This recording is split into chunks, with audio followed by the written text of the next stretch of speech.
It began as a moment meant to inspire. A crowded auditorium, a stage lit with anticipation. Thousands of people had gathered, some traveling hours just to hear one man speak. That man was Charlie Kirk, a figure who, whether you agreed with him or not, had built a following that shaped a generation. Families brought their children. Students held their phones high, streaming live. Older couples sat in the back rows, hoping to hear words about faith, freedom, and the future. It was supposed to be a day of ideas, of speeches, of civic engagement. But instead, it became a day of violence. Because within minutes of Kirk taking the stage, a single gunshot shattered the calm. A sound that ripped through the hall. A sound that turned an afternoon of speeches into chaos.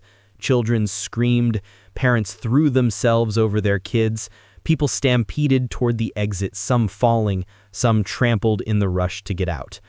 And on that stage, Charlie Kirk collapsed. By the time he was rushed off stage and into medical care, the damage was done. Within hours, his death was confirmed. And within hours more, the nation had a name.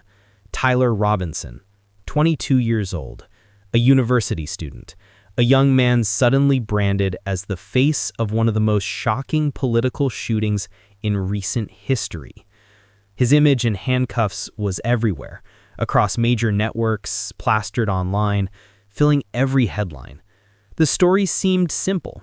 A young radical had taken aim at a political figure, firing from a rooftop, leaving behind damning evidence. But from the very beginning, questions started to surface. Questions that prosecutors, police, and even the public didn't seem eager to confront. Because when you start pulling on the threads of this case, things begin to unravel.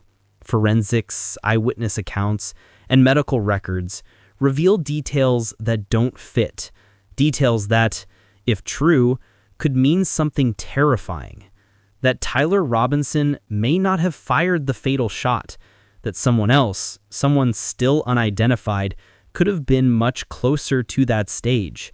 And if that's true, then we may be looking at a case where the wrong man is being sent to trial for his life, a case where an innocent person could face the death penalty, and a case where the real shooter may still be walking free.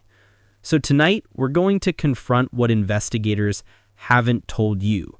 The evidence that challenges the official narrative, the accounts that cast doubt on the rooftop theory, and the haunting possibility that this crime is far more complex than anyone has admitted. Stay with us, subscribe, turn on notifications, and follow along as we pull this case apart piece by piece, because this is only the beginning.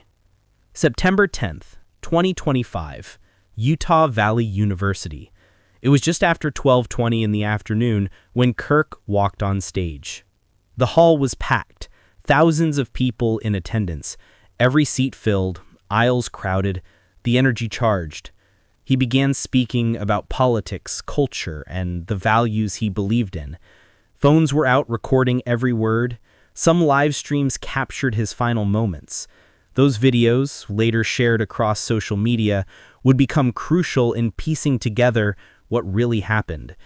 And then it came, the gunshot, a single blast that stopped everything. Witnesses describe the sound as deafening. Some say it came from above. Others insist it was shockingly close, echoing right next to them. In those seconds, confusion reigned. People dove for cover, unsure whether more shots would follow. Security rushed the stage. Charlie Kirk's bodyguards shielded him. Law enforcement stormed the exits. By nightfall, the university was in lockdown. Nearby buildings sealed off, a manhunt underway. Authorities worked through the night, combing rooftops, searching vehicles, reviewing hours of surveillance footage. And after 33 tense hours, they announced they had their suspect, Tyler Robinson. According to police, Robinson had fired from a rooftop using a bolt-action rifle. DNA found on the trigger matched him. Surveillance footage allegedly placed him near the building, and a note discovered under his keyboard spelled out his supposed plan. I have the opportunity to take out Charlie Kirk, and I'm going to take it. Prosecutors wasted no time. Aggravated murder, obstruction of justice, felony discharge of a firearm in the presence of children, and the promise to seek the death penalty. To the public, it looked open and shut. A young man radicalized by politics, leaving behind a digital trail of anger. But was it really that simple? Because almost immediately, cracks began to show. The first crack came from the medical records. Reports from the surgical team that treated Charlie Kirk revealed something investigators had never made public. The bullet that struck him did not exit his body. It was recovered, lodged deep in his neck, and its path told a disturbing story. According to sources familiar with the medical imaging, the bullet entered from behind and traveled forward. That detail alone could unravel the state's entire narrative. Why? Because a shot from a rooftop with a high-powered rifle should have created a downward angle and almost certainly an exit wound. Instead, the trajectory pointed to something else, a shooter on ground level positioned behind Kirk. Ballistics experts called it highly unusual. One went further, saying the trajectory would be difficult to reconcile with the official story unless the bullet had ricocheted, or unless the weapon used was not the rifle found on the rooftop. And that raises the first haunting question. If the bullet didn't match the rooftop angle, then who fired the real shot? Eyewitness accounts deepen the mystery. Several people in the crowd insist the gunfire sounded close, immediate, ear-ringing close, as if the weapon had been fired from inside the auditorium, not hundreds of feet away. In social media clips, you can watch the crowd's reaction. The sound is so sharp that people duck almost instantly, some even turning toward the stage as if the noise had erupted beside them. A few witnesses reported seeing movement behind the stage just moments before the shot, details small enough to be overlooked, yet consistent enough to raise suspicion. Experts say that with proper analysis, the sound recorded on audience phones could be triangulated to pinpoint the origin of the gunfire. But so far, law enforcement has not released any official audio analysis. Why? That's a question prosecutors have yet to answer. The digital trail adds another layer. Investigators presented text messages Robinson allegedly sent complaining about Kirk's politics.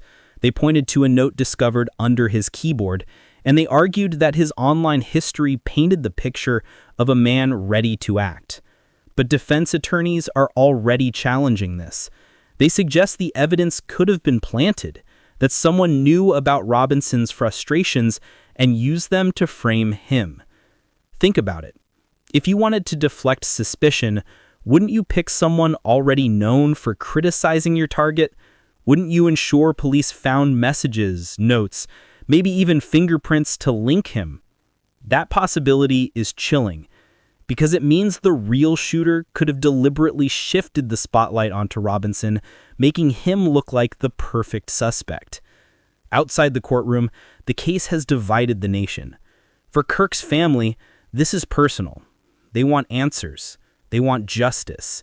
Candlelight vigils have been held across the country in his honor. His supporters call for unity and an end to political violence.